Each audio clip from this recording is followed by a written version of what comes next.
Ibinasura na ng Korte Suprema pero mga mambabatas gustong isalba pa. Yan ang sitwasyon ngayong kaugnay sa impeachment case laban kay Vice President Sara Duterte. Magandang gabi, ako si George Cahiles. At ako naman si Ann Asis Carrillo. Mapapanood tayo sa Beam TV 31, Signal Channel 24, Converge 74, Sky Cable Channel 33 at Samsung TV Plus. Simulan na natin ang Agenda Weekend.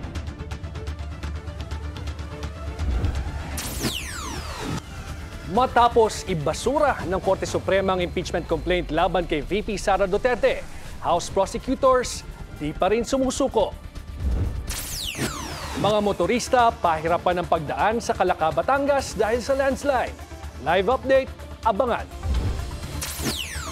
Nasirang floodgate sa Navotas City, ininspeksyon ni Pangulong Bongbong Marcos. Sa ating SONA 2025, The People's Agenda, balikan natin ang ilang mga naging pangako ni Pangulong Ferdinand Marcos Jr. ng nagdaang taon. Natupad kaya ang mga ito ng administrasyon? Acting Davao City Mayor Baste Duterte, lumipad pa Singapore. Dream boxing match, bukas kontra kay PNP Chief General Nicolas Torre III. Matutuloy kaya? At San Miguel Beermen, nasungkit ang kanilang ika-30 kampyonato sa PBA.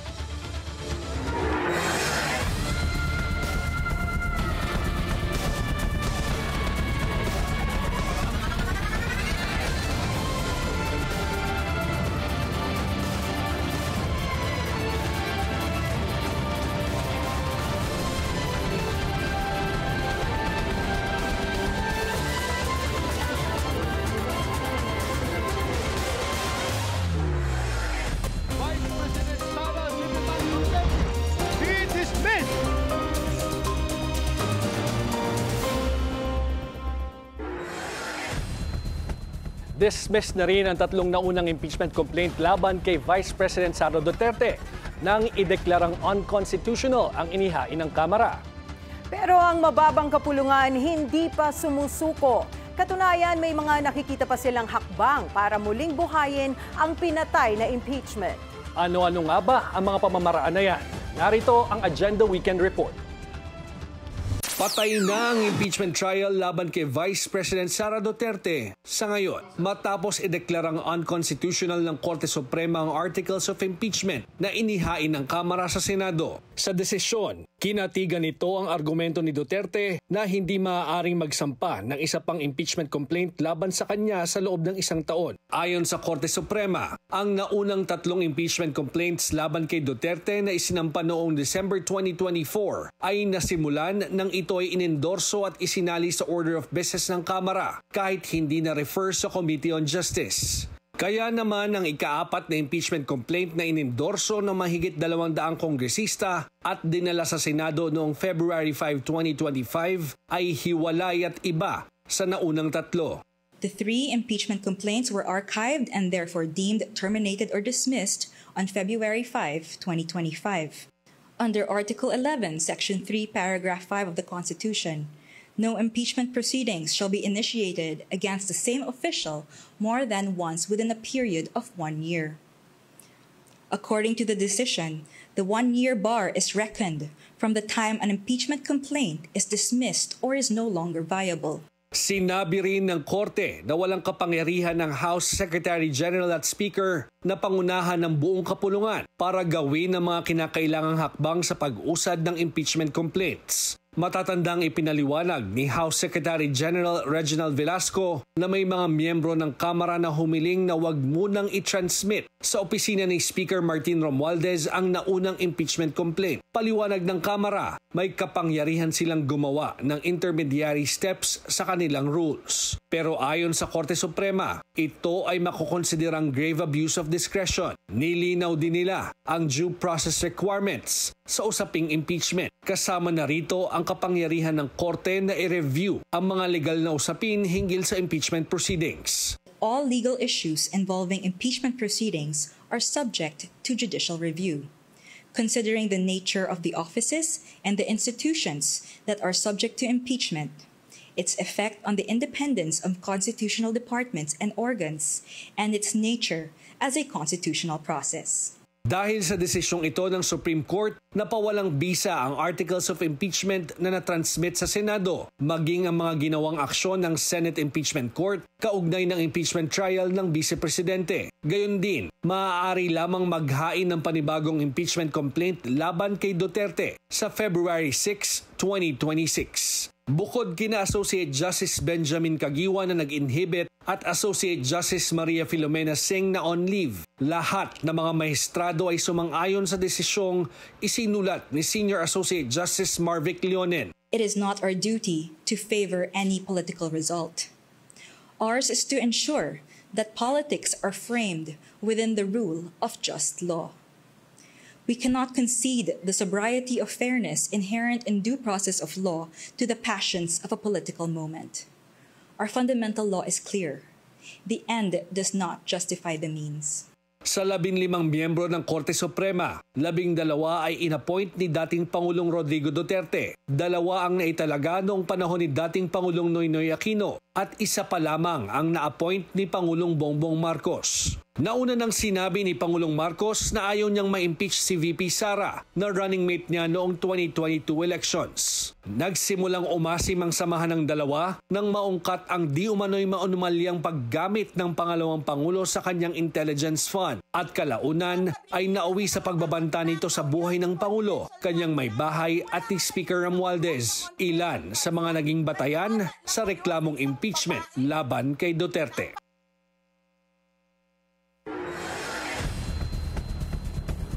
Kaliwat ka ng mga protesta naman ang agad na isinagawa kasunod ng deklarasyon ng Korte Suprema sa impeachment sa pangalawang Pangulo. Ang detalye sa Weekend Agenda Report ni Just Ignacio ng Abante Radyo. Convict Sara now.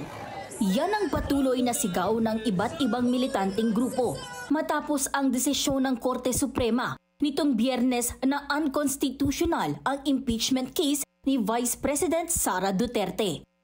Galit sila sa naging development ng impeachment proceedings dahil isa na naman anya itong balakid upang panagutin ang mga kurakot. Ayon yan kay Kabataan Party List Representative Attorney Rene Co. Dito na ba yan? Dahil galit tayo doon sa nakita nating deklarasyon na isa na namang balakid, isa na namang obstacle sa ating mga gawain. Kaugnay pa rin anya ito sa milyong-milyong confidential funds na hanggang ngayon hindi pa umano nakikita kung nasaan. Para ipagpalagos ang mga kurakot, ang kasuwalian, ang milyong-milyong confidential funds na hanggang ngayon hindi pa rin natin nakikita kung saan. Dapat sana napunta sa servisyo, moto para sa edukasyon, para sa kalusugan. Pero ngayon, nawala, ninakaw, at ngayon, technical. Sa kabila nito, hindi sila nawawalan ng pag-asa. For the one that knows kids, the power of the people is greater than that of the people in power. 2 araw na lamang din bago ang State of the Nation address ni Pangulong Bongbong Marcos sa Lunes, idinaos ng mga nasabing grupo ang State of the Human Rights Address at ang paglunsad ng Defend Mindoro kung saan binigyang diin dito ang pagtanggol sa isla. Ilang sektor, gaya ng kabataan, transportasyon, kalikasan, mga guro, LGBTQIA community at iba pa ang walang sawang ibinoboses ang iba't ibang suliranin na nais nilang mapakinggan ng Pangulo. Bawat sektor ng sambayan ng Pilipino, mula sa kabataan, kaguruan, manggagawa at pagsasaka, kung kaya't kayo naman po, ating inaanyayahan. Nagsimula nitong Biyernes, 5 araw na lalabas ang mga nasabing grupo sa kalsada. Ito ay upang patuloy na ipanawagan ang kanilang hinaing at hatulan ang magiging naratibo ng Pangulo sa kanyang ika-4 na sona ngayong darating na Lunes. Para sa Agenda Weekend, Just Ignacio, Abante Radio. Eksperto na ang kuhanan natin ng opinyon kaugnay sa naging desisyon ng Korte Suprema na nagdeklarang unconstitutional ang impeachment case laban kay Vice President Sara Duterte. Makakausap natin walang iba kundi si retired Supreme Court Senior Associate Justice Antonio Carpio. Magandang gabi po, Justice Carpio. Good evening. Alright, Hello, magandang gabi, yes. diretsahang tanong na po sa inyo, kayo po ba ay pabor o hindi sa naging desisyon nitong mga maestrado na sabihing unconstitutional itong articles of impeachment laban kay VP Sara? Well, may mga question kami dahil yung ruling nila na labag sa 1-year ban yung fourth complaint, I think mali yun. Factually erroneous yun. Dahil, sabi nila, starting the adjournment of the House on February 5, 2025, yung 1-year ban nag-umpisa na. The 1-year ban started to run on upon the adjournment.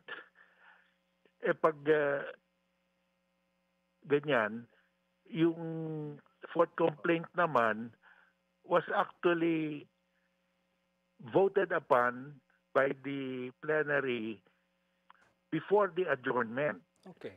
Dahil before nag-adjourn sila, pinasa nila yung fourth complaint. They acted and voted on fourth complaint. So, bago nag-umpisa yung 1-year ban, nakapasok na yung fourth complaint. So, ang mali nila, akala nila, hindi binoto. The House did not act on the fourth complaint. Sabi nila, hindi raw, the House did not act and vote upon the fourth complaint. Pero the records will show the House actually acted and voted on the fourth complaint. So, factually, may mali sila. So, yung conclusion nila na the fourth complaint cannot be considered filed on time because the 1-year had started to run. Mali yun. Because before the 1-year ban started to run, the House voted to approve it. Hindi nila alam na meron palang approval. Pero pag-usapan po natin, Justice, itong definition nila ng initiated impeachment complaint. Kasi nga po sinasabi naman ng Supreme Court na yung naunang tatlong impeachment complaint was initiated dahil hindi daw po inaktuhan ng liderato ng Kongreso. And in fact, sinasabi niya po doon na it was shelved and at the same time ay dismissed in effect. Pero dapat daw po, pero it's opposite po nung definition na alam natin na kailangan na refer doon sa Committee on Justice. Ano po? Your thoughts, please. Ang cut-off date nila, sabi initiated, dismissed, terminated when Congress adjourned on February 5, 2025.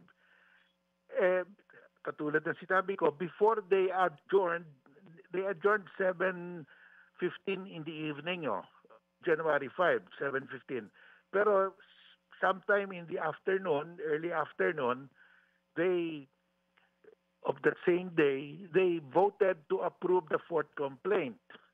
So nauna yung approval. There was actually an approval. Ang nakalagay sa decision, hindi raw inapprove ng plenary. That's not factually correct. It was actually approved. Sa ngayon po ba pwedeng i-assert ng legislative branch yung sinasabi po nilang exclusive power nito sa impeachment at magpatuloy dito sa impeachment trial despite the decision of the Supreme Court? Well, the Constitution says the Senate has the exclusive sole power to try and decide. Yung House naman has the exclusive power to initiate. Pero under the Constitution, the Supreme Court can intervene if there is a violation of the Constitution. Ang violation sinasabi nila, yun nga, yung fourth complaint was not approved within the 10 session days. Yun ang dahil sabi nila hindi naman it was not taken up. Actually, it was taken up by the plenary on the last day. Exactly. Kaya po nagkaroon ng na-recognize po ng body na nagkaroon Yes. ng So it was actually taken up. So there is no violation of the Constitution dahil it was taken up and approved on the last day, the 10th session day. Kasi you have until the 10th session day to act and you acted on the 10th session day. So pasok ka pa rin. You did not violate the Constitution because the Constitution gives you 10 days, 10 session days. If you acted on the 10th session day, wala pa ring violation. But if you act on the 11th session day, hindi na pwede. Opo. Justice, pag-usapan naman natin yung sinasabing due process, ano po? Kasi ang binabanggit din po doon sa ruling ng Supreme Court ay kailangan may due process na ibinibigay sa respondent. And meron siyang idinagdag na mga steps or mga karagdagang dapat gawin o ensure para sa kapakanan daw po ng respondent na makasagot. What is your reaction to this? Well, first of all, the Constitution says once approved by 1/3 at least of the House members, yung resolution nakalagay shall constitute the articles of impeachment and trial by the Senate shall proceed forthwith. So forthwith under the Filipino version of the Constitution, official version, forthwith means agad-agad. So pag na-adapt na yung resolution by 1/3 of the House, agad-agad mag-trial na. So wala namang pagkataon na magkaroon pa ng hearing sa House. And may mga that's one, no? Very clear ang Constitution na agad-agad pag na-approve na yung resolution by 1/3 of the members of the House, agad-agad padala na yun sa Senado para mag-trial na. So walang actually under the wording of the Constitution, wala naman nakasabi doon na may hearing sa plenary. Secondly, pag it's physically impossible to conduct a hearing dahil pag final mo on the last day, pasok pa rin yan. Allowed yan. Last day. Paano ka mag-hearing? Magla-last day na. Ang tanong po ngayon, Wala Justice, overreaching ba ang Supreme Court pagdating sa usaping ito dahil sa mga karagdagang policies na wala naman sa konstitusyon? Well, ang standard dyan, since the Constitution says the House shall have the sole power to initiate impeachment and the Senate has the exclusive power to try and hindi makapasok. That Supreme Court cannot intervene unless there is a specific violation of the Constitution. Wala namang specific violation dahil yung sinasabi ng Supreme Court violation na you violated the 1-year bar rule, wala namang violation. Dahil inapprove naman ng House, ng plenary ng House, yung fourth complaint within the 10th day. They did not act beyond, outside of the 10th day. They acted within the 10 session days. So walang violation. You cannot point to a violation. So hindi pwede mag-intervene dahil exclusive power at saka sole power yet. Kung scenario, you can only come in, the Supreme Court can only come in pag may specific violation. Okay. Scenario lang po, ang violation daw na they violated the 1-year bar rule. But based on the records, official records of the House, wala namang violation. Well, scenario lang po, kung sakaling ang Senado po, they push for the impeachment trial of Vice President Sara Duterte, may magagawa po ba dito ang Korte Suprema or what will be the scenario like kapag ganyan ang sitwasyon? Well, I think we don't have to do that yet, no? Dahil the House can still file a motion for reconsideration. Okay. To point out na mali yung factual appreciation ng Supreme Court. Sabi kasi ng Supreme Court, wala namang kayong approval. Actually, may approval. May record na in-approve yan. on the 10th day.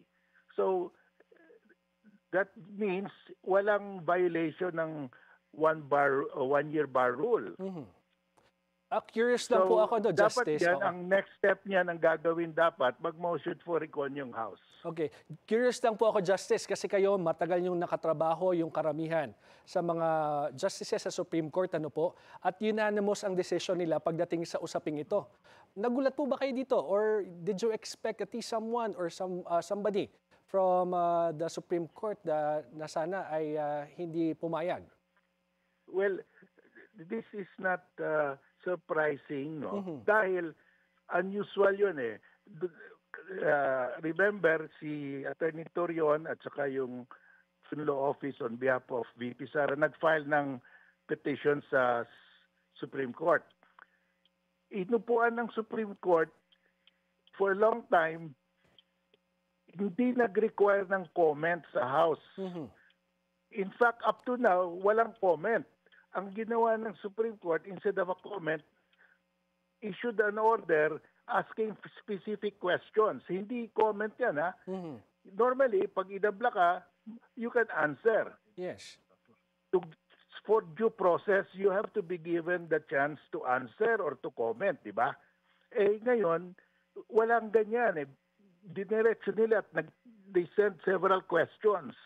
Kaya hindi nila nalaman na meron palang the House actually voted on that fourth plane. Because hindi nagkaroon ng oral argument eh. Dapat may oral argument. Katulad yung sinasabi ni former Chief Justice Panganiban, dapat may oral argument para makita kung ano yung problema. Opo. May chance po ba na, let's say, may nag-file ng motion for reconsideration, may chance pa po ba nito na magkaroon ng binabanggit nyo na oral arguments in relation to this? Kasi nga, based on factual appreciation na binabanggit nyo po, nagkulang ang Supreme Court pagdating dito. Well, I expect that there will be, no? Dahil napaka-importante. How will they determine kung ano talaga yung factual issue? Yung what really happened. Yun ang issue eh. Because this case cannot be decided in a vacuum. Dapat the facts are there at saka na-establish yung facts. Okay. Moving forward po, ano po ang mga i-expect natin? Kayo po ba mismo ay dudulog sa Korte Suprema? Well, not yet. Though we're thinking of intervening, pero wala pa. Dahil if the House will file a motion for reconsideration, we will just wait for that, no? Pero pwede pong remedy din na kayo po ay mag-intervene. The ordinary taxpayers can intervene, pero pag nag-file ng motion for recon yung House at saka tama naman yung MR nila, hindi na kami pwede, hindi na kailan. All right. Retired Supreme Court Senior Associate Justice Antonio Carpio, maraming salamat po. Thank you. Umapila si retired Supreme Court Justice Adolfo Azcuna sa Korte Suprema na muling pag-aralan ng desisyon nito kaugnay ng impeachment case laban kay Vice President Sara Duterte. Ayon kay Azcuna, isa sa mga bumalangkas ng 1987 Constitution, bagamat maaaring tama sa batas ang pasya ng Korte Suprema, hindi raw ito makatarungan kung ia-apply sa nakaraan. Git niya, may bagong interpretasyon ng Korte kung kailan nagsimula ang isang impeachment complaint na taliwas umano sa naunang desisyon ng kaso ni dating Chief Justice Hilario Davide Jr. Dahil dito, ang mga reklamo na hindi pa nire-refer sa committee ay ituturing ng naibasura. Hirit ni Azcuna, gamitin ang Doctrine of Operative Facts upang ituring na balido ang mga aksyong isinagawa sa ilalim ng dating interpretasyon para maituloy pa rin ang paglilitis sa Senado.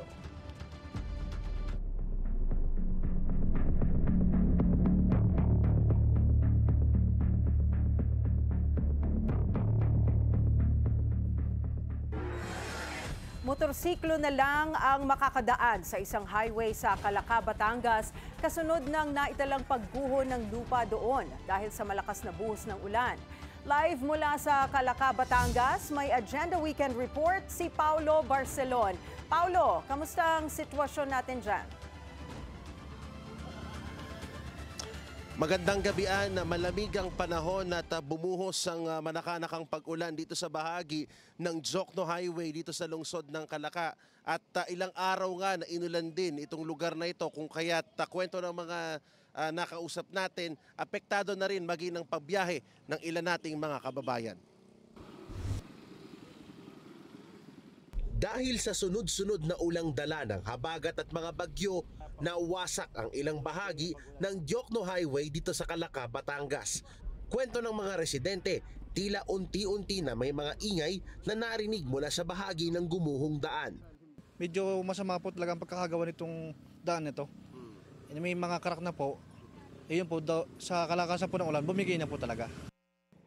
Ang ilang pasahero ng gaya ni Kim na papunta ng Cavite, naabala rin dahil sa road closure. Ngayon lang namin nalang pagpunta dito kasi okay naman nung nakaraang linggo. Ayon sa DPWH, soil collapse ang isa sa mga nakikitang dahilan ng pagguho ng daan. Kaya hinarangan muna ang kalsada hanggang sa muli itong makumpuni ng mga otoridad. Sa Tagaytay City naman, tinapos na ang search and retrieval operations sa nangyaring landslide bunsod din ng malakas na ulan. 3 ang nasawi habang isa naman ang na-rescue matapos gumuho ang isang construction barracks. Ayon sa City Disaster Risk Reduction and Management Office ng Tagaytay, gumuho ang lupa sa taas ng pader, dahilan para matabunan ng barracks at madisgrasya ang mga trabahador. Inaalam pa ang posibleng liability ng may-ari ng lote sa mga biktima. Ayon naman sa DPWH, 17 national road sections pa ang nakasara dahil sa epekto ng bagyo, kabilang ang bahagi ng Camp 6 Cannon Road sa Tuba Benguet, mga bahagi ng Lubuagan, Batong Buhay, Abra Boundary Road sa Kalinga at 200 papuntang San Fernando sa La Union. Ipakita lang natin sandali sa mga nanonood sa atin itong sitwasyon dito sa area ng Jokno Highway. Kung makikita mo sa aking likuran, ayan, may harang na at yung ibang mga residente dito ay nagbabantay din at inaabisuhan yung ating mga kababayang naka-light vehicles na wag nang dumaan. May mga motor pa rin na dumadaan dito at kung makikita mo dahil nga sa nangyaring landslide, apektado rin maging yung supply ng tubig kung kaya't kinabitan na muna ng temporary na linya ng tubig dito para naman hindi maputol yung linya ng tubig ng mga residente na nasa malapit. Meron ding sandbag dito para hindi na rin maengganyo ang mga kababayan natin na muli pang o lumapit pa doon sa nag-collapse na area ng kalsada. Kaya sa mga kababayan po nating babiyahe papunta ng Laurel o ng Calaca, ang abiso po ng mga otoridad ay gamitin muna yung Tagaytay to Nasugbu Road at dumaan sa may area po ng Palico dahil yun nga so far yung ruta na inyong pupuntahan, although magdadagdag po kayo ng travel time. Normally kasi mga within 30 minutes to 1 hour baka katagos ka na from Laurel to Tagaytay, pero dahil nga sa nangyari dito I expect to add at least another 30 minutes to 1 hour sa inyong travel time. Sa ating pag-iikot naman sa area ng Tagaytay City ay medyo light to moderate naman ang traffic sa iba't ibang mga direksyon, kaya yung mga nagbabalak pang pumunta dito for the weekend ay asahan na medyo smooth naman yung kanilang asahang sitwasyon ng trapiko. At yan muna ang latest mula dito sa Calaca, Batangas. Balik sa iyo, Ann. Salamat at ingat kayo dyan, Paulo Barcelon. Pasintabi po sa mga naghahapunan. Gumanda man ang panahon. Pangit na balita naman ang sumalubong sa isang pamilya sa Bataan nang matagpuan ng bangkay ng nawawalang kaanak matapos maanod ng baha. Narito ang Agenda Weekend Report ni Ryan George. Halos 1 bilyong piso ang pinsala ng bagyo at habagat sa La Union. Anak ka! Yan yung anak ko! Yan yung damit niya! Sa Binalupiang Bataan, natagpuang patay ang isang bata sa may irigasyon sa Barangay Maligaya matapos ang 4 na araw. Sa report, natangay ng agos ng baha ang bata noong kasagsagan ng bagyo at habagat, agad din siyang nilibing. Bagyang gumanda ang panahon pero may mga residente pa rin sa mga evacuation center. Dumagsa na rin ang tulong sa mga naapektuhan ng kalamidad. Pinangunahan ni Governor Jose Enrique Garcia III ang relief operation katuwang ang DSWD at ang mga kawani ng DOH. Nasa 172,634 na pamilya ang apektado ng baha at habagat. Samantala, ipapatawag ng Limay Bataan LGU ang Philippine Ports Authority at Philippine Coast Guard dahil sa oil spill noong kasagsagan ng habagat at bagyo nitong July 24. Ayon kay Mayor Richie David, hindi siya kumbisido sa paunang paliwanag ng Coast Guard. Kami naman po handang-handa makapagtulungan. Ngunit yung kung meron pong problema, kailangan din po namin malaman. At tayo naman din po kami maiwas po din po yung mga kababayan po namin. Bukod sa pagtukoy sa oil tanker o sea vessel na nagdulot ng oil spill, balak din imbestigahan ng alkalde ang natatanggap niyang report na ang baybayin dagat ng Bataan di umano'y ginagawang sentro ng illegal oil smuggling activity ng ilang sindikato. Para sa Agenda Weekend, Ryan George, Billionaire News Channel, Bataan. Binisita kanina ni Pangulong Bongbong Marcos ang Navotas City para silipin ang lawak ng pagbaha at para alamin ang pagkasira ng bahagi ng floodgate doon. Binisita ng Pangulo ang Tangos Tanza Navigational Gate, isang 30-year-old floodgate na kritikal para sa Navotas at Malabon na sa ngayon parehong under state of calamity. 2024 pa under repair ang floodgate pero dahil sa patuloy na pag-ulan, hindi ito matapos-tapos. Siniguro naman ni Public Works and Highway Secretary Manny Bonoan na matatapos ang reconstruction ng barrier ngayong August 8. Binisita rin ni PBBM ang Tanza National High School, isang evacuation center na may 162 families or 538 individuals. Namahagi rin ng food packs, sleeping and hygiene kits ang DSWD para sa mga apektadong pamilya. This special report is brought to you by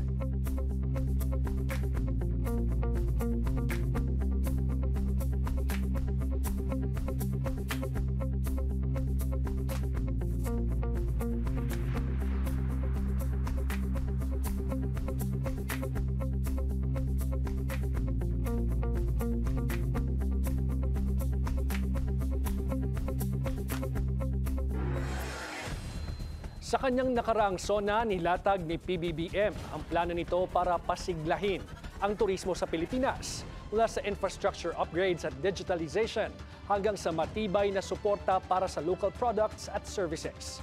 Isang taon mula noon, gaano kalayo na kaya ang narating ng Philippine tourism industry? Alamin sa Special Agenda Weekend Report ni G. Baroga. Matagal nang kilala ang Pilipinas sa buong mundo bilang paraiso para sa mga biyahero dahil sa breathtaking destinations at hospitality ng mga Pilipino. Sa kanyang ikatlong SONA, kinilala ni PBBM ang patuloy na pagbangon ng tourism sector at binigyang diin ang pangangailangan na lagpasan pa ang pre-pandemic performance nito. Our infrastructure and digital reforms to development of tourism sites and the enhancement of the overall tourist experience are all calculated to boost the productivity of the tourism sector. While doing so, we shall interpose the wholesome and hospitable Filipino brand in all the key tourism touchpoints, from tourist arrival all the way to departure. Para kay Tourism Secretary Cristina Frasco, tourism is no longer just about vacations and sightseeing. Isa na itong mabisang paraan para magpatibay ng komunidad, lumikha ng trabaho, pasiglahin ang takbo ng ekonomiya at pangalagaan ang mayamang kultura at kalikasan ng bansa. Sustainable tourism has been the framework for our country's National Tourism Development Plan, where we have placed infrastructure, innovation, and investment at the forefront, ensuring that the foundation of our tourism industry is strong, the climate for investment is sound, and the sustainability of our destinations is secured for future generations. Ayon sa World Travel and Tourism Council, malaki ang inangat ng industriya noong 2024.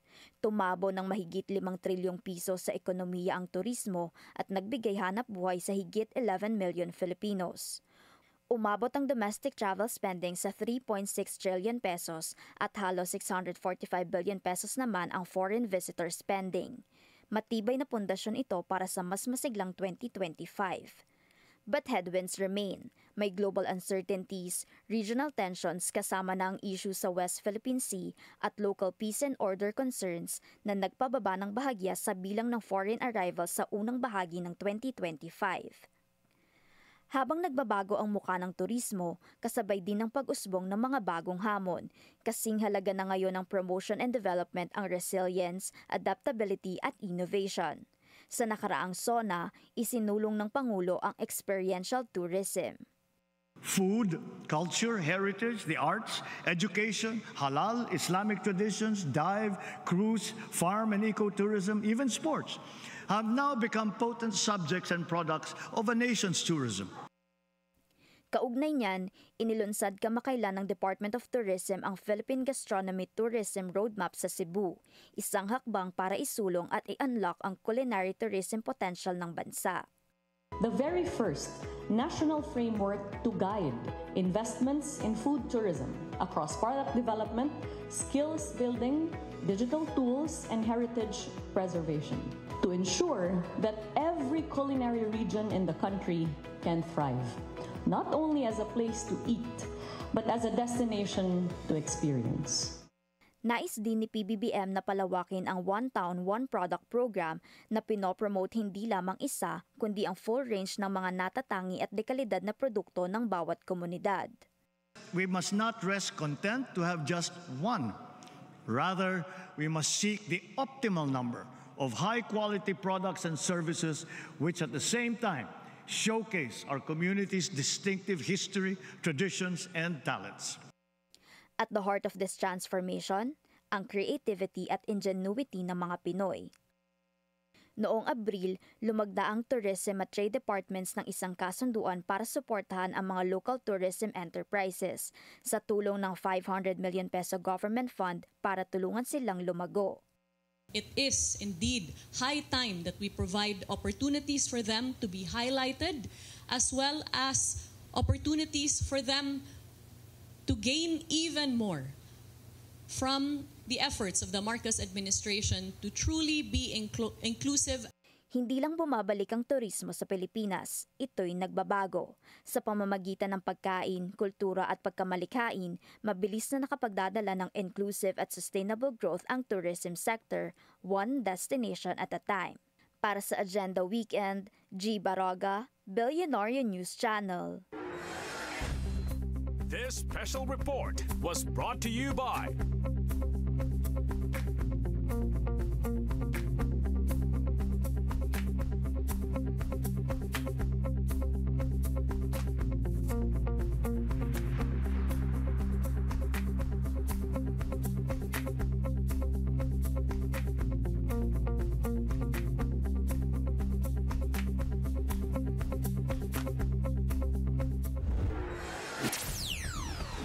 Susunod, price freeze sa gamot ipinatupad ng Health Department sa mga lugar na nasa state of calamity. At Boxing Sunday Special sa pagitan ni PNP Chief General Nicolas Torre III at Acting Davao City Mayor Baste Duterte, matutuloy pa kaya? Huwag bibitiw, magbabalik pa rin ang Agenda Weekend.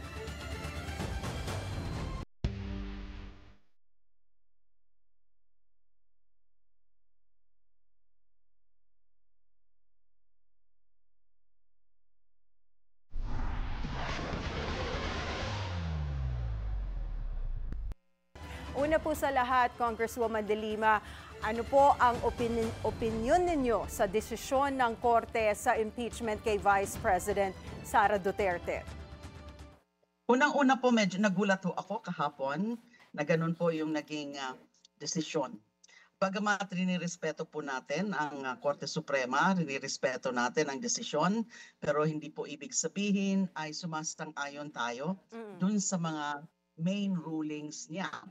No, kasi unang-una nga Well, ang talagang pananaw ko pagdating sa mga issues on impeachment, as much as possible, di ba, very sparing lang ang pakikialam ng Supreme Court. Hindi ko sinasabi na never na makialam ang Supreme Court. Pero dapat doon lang sa mga kaso na klaro ang kaso ng constitutional violation or kaya yung manifest grave abuse of discretion. Sa aking palagay, ang aking opinion is that wala namang ganon. Nakikinig po ako kanina dun sa naunang interview with former Justice Tony Carpio. And I agree with him na wala naman talagang klarong violation of the Constitution. So dapat hindi na nakialam unless talagang kitang-kita yung pagkalabag sa ating saligang batas. Kasi trabaho din talaga yan ng Supreme Court na pangalagaan yung ating saligang batas. Kasi sila ang nag-i-interpret ng mga batas, nag-i-interpret ng Constitution. Pero ito nga po, lalo na yung mga naging findings, lalo na dun sa pagkakasabi, na para sa akin nakakagulat talaga, ay yung sinabi na yung first 3 complaints filed by the private groups ay deemed or considered dismissed or terminated. Yes, that's right. Yan po ay parang mahirap pong intindihin kasi unang-una, hindi naman yun inaksyonan eh. Kasi nga, okay, at first, nag-comply naman dun sa requirement na within 10 session days. Dapat ilagay sa order,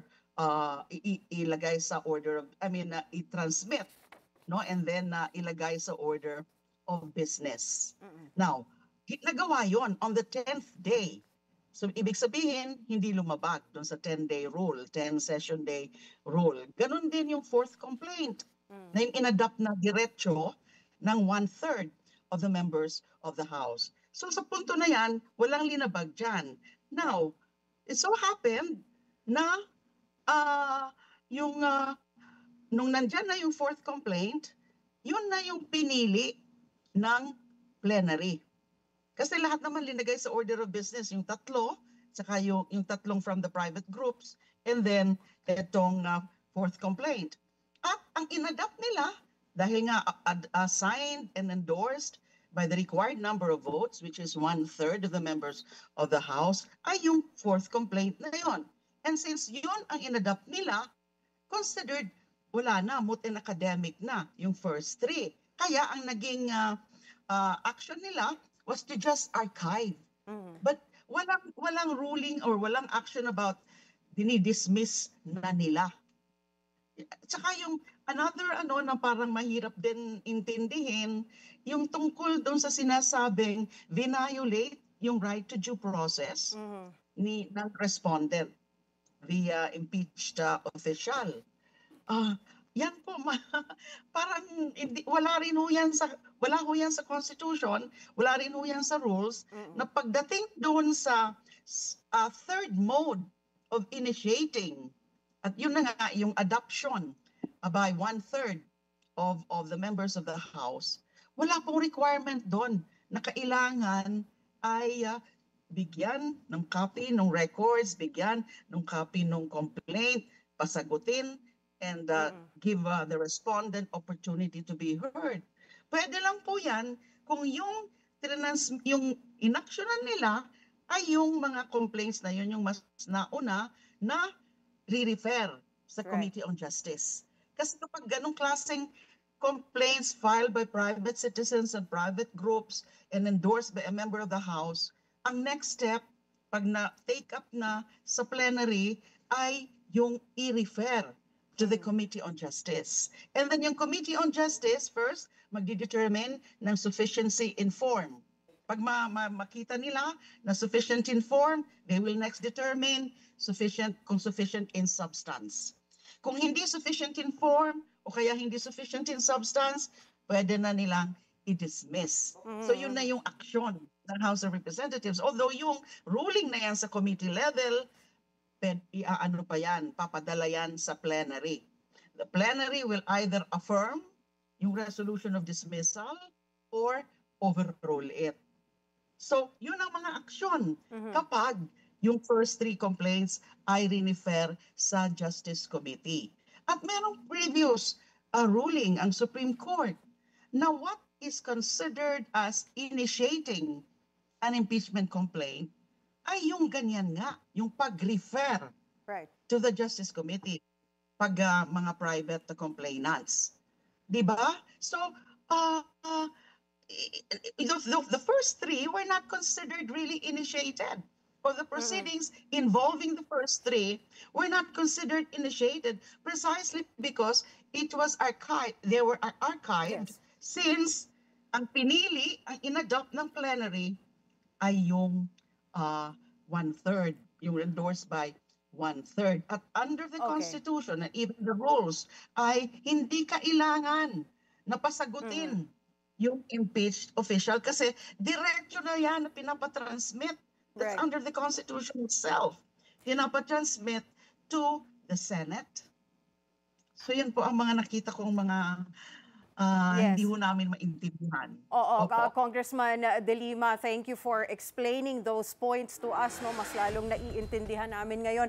At this point, ano po yung mga susunod ninyong hakbang o legal remedies pa na gagawin? Are you filing a motion for reconsideration? Kasi some senators are also saying na itutuloy o dapat ituloy pa rin ang impeachment trial. Ano po ang mga next steps ninyo? Okay, of course, hindi ko pa nakakausap ang mga kasamahan ko sa House. And actually, hindi pa naman talaga ako official member of the prosecution panel na invite na kami ni Kong Chel Jokno at sumagot na kami na sabi namin, yes, we are willing to join the prosecution panel pero kailangan pa kasi kaming i-confirm o i-elect ng plenary dyan sa prosecution panel. Now, ang nakikita ko, magfa-file ng motion for reconsideration ang House of Representatives through the Office of the Solicitor General. Ang respondent dyan sa dalawang kaso na yan is the House of Representatives. Hindi lang yung prosecution panel. It's really the House as an institution. So yun ang magfa-file ng motion for reconsideration. I'm almost sure now, kahit as I said, hindi ko pa sila nakakausap, wala pa po akong nakakausap na mga nasa House leadership, ay magfa-file po ng motion for reconsideration. And since magfa-file ng motion for reconsideration, it will be more prudent for the Senate. Kung totoo yan na yung naging announcement na itutuloy pa rin nila, kahit ganyan yung naging desisyon ng Supreme Court, it will be more prudent for the Senate, I believe, na hintayin na lang yung resolution on the motion for reconsideration. Maaari bang umusad yung impeachment sa kabila ng naging desisyon ng SC? And if you file for a motion for reconsideration, do you think it's possible to reverse yung naging desisyon ng Supreme Court? It's always possible. Yeah, many times. I mean, there are times already na sa Supreme Court, sa Court of Appeals, and even in the lower courts, there are times na kapag nagmo-motion for reconsideration, nare-reconsider at nare-reverse. Because precisely, the filing of the motion for reconsideration is the very mode where the court concerned will have to restudy the case and look into the arguments and assess the validity of the arguments of the movant ng reconsideration. And I suppose, ang next step niyan, pag nag-file na ng motion for reconsideration, the Supreme Court will most probably ask the petitioners to comment on the motion for reconsideration, and then they will deliberate on the motion for reconsideration if they will grant or deny that. Thank you so much. Maraming salamat po for your time, ML Party List Representative Laila De Lima. Maraming salamat din po. Good evening. Nagpatupad na ng price freeze ang Health Department sa higit 100 essential medicines. Bukod dyan, tiniyak din ng ahensya na hindi maaantala ang serbisyo sa mga ospital, lalo na ngayong tag-ulan. Yan ang Agenda Weekend Report ni Pierre Pastor. Price freeze sa mga gamot. Ito ang siniguro ng DOH ngayong panahon ng bagyo. Together with DTI, mayroon tayong mga price freeze din sa mga prime commodities. Yung gamot, pinapa-price freeze din namin. para hindi magtaas at hindi yung mga opportunista na tinataasan yung gamot pag ganitong mahirap ang supply. Hinihikayat ng DOH ang taong bayan na ipaalam agad sa ahensya kapag nakaranas ng biglang pagtaas ng presyo ng mga gamot. Tumawag lang daw agad sa DOH hotline.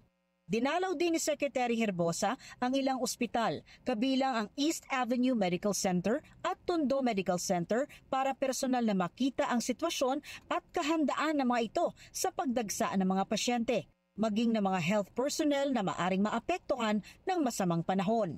Sinisiguro din ng DOH na hindi mawawalan ng kuryente sa mga pagamutan, health centers at evacuation centers, kaya nakipag-ugnayan sila sa Department of Energy para rito. Para sa Agenda Weekend, Pierre Pastor, Billionaire News Channel.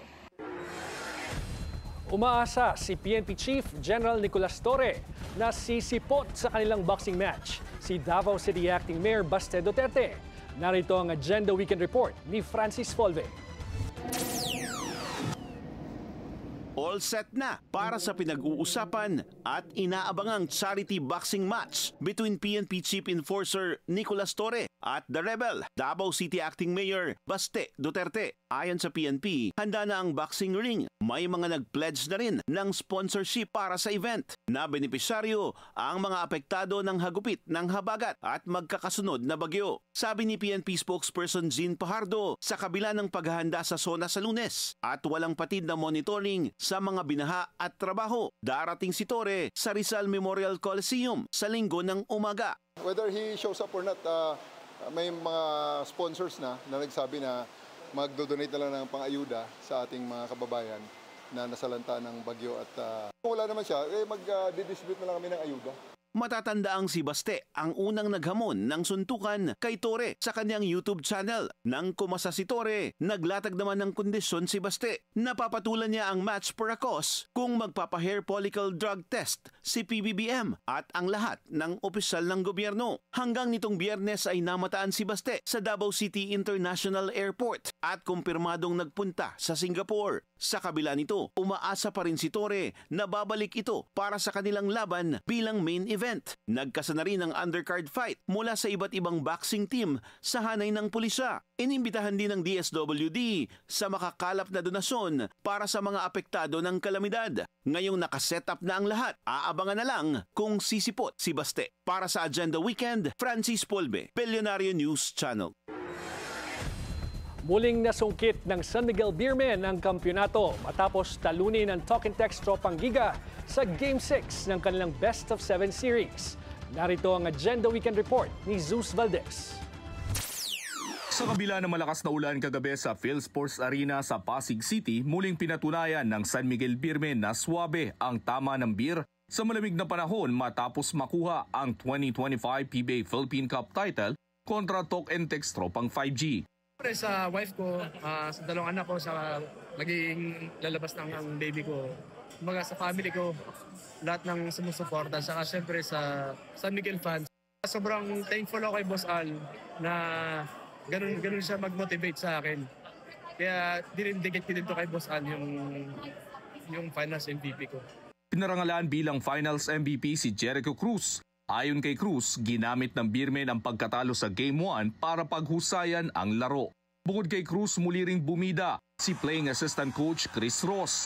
Sa edad na 40, patuloy pa rin ang kanyang kontribusyon sa Beermen at pinatunayan niyang kaya pa niyang makipagsabayan sa mas bata niyang teammates gaya ni Juan Miguel Tiongson at Chris Rosales. Sa panayam ng Abante Sports Now, inilahad ni Ross ang respeto at inspirasyon niya kay Talk and Text veteran Kelly Williams na gaya niya'y patuloy na lumalaban sa kabila ng edad. I'm healthy. As long as I'm healthy, I can keep going. I felt good. I felt like I was keeping up with the younger guys. I felt like I didn't look my age, so to say. So I was actually talking to Kelly throughout the game, telling him how much I respect him and how he's playing at his age, and he gives hope for guys like me. So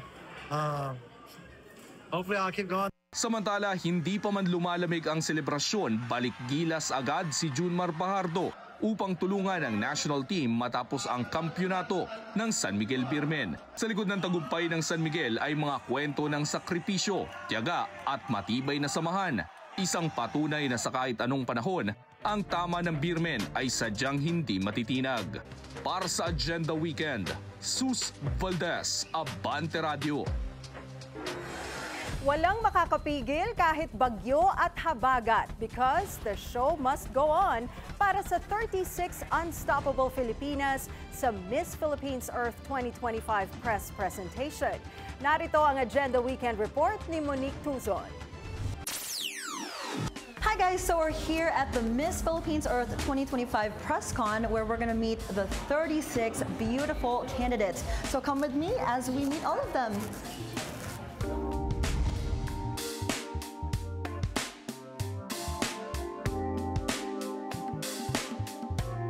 So this is where all 36 candidates are going to make rampa.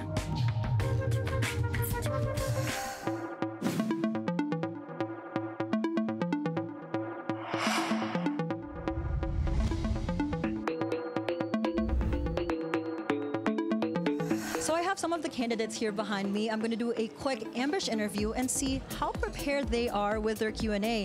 With typhoon crossing happening right now and this event is happening rain or shine, let's see what kind of questions they're going to answer and how they're going to answer it. First thing that we should do to avoid or to reduce the flood is to first discipline ourselves, because it's not our Mother Earth that's the problem, it's us. One major problem that we're encountering right now is our waste management, and I think every LGUs should give importance to how every community dispose of their waste. I would suggest that emergency kits should be spread out around the community, because that is something that isn't really readily available. If they are in houses already, whenever a disaster does happen, they can quickly just get the emergency kit to get them past that disaster point. Until next time, let's all keep doing our part to care for and protect Mother Earth. And that's a wrap for Miss Philippines Earth 2025 press con. I hope you guys enjoyed coming backstage with me where we met all 36 candidates. We even got to ambush interview some of them, and parang for me, prepared na sila for coronation night. What do you guys think? Let me know. Mag-comment kayo. Sino ang bet nyo to win this Miss Philippines Earth 2025? Ako si Monique Tuzon para sa Billionaire News Channel.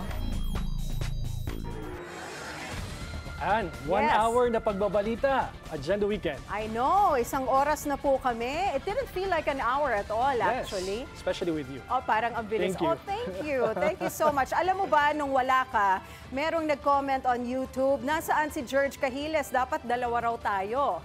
Tazan! Dito na ako.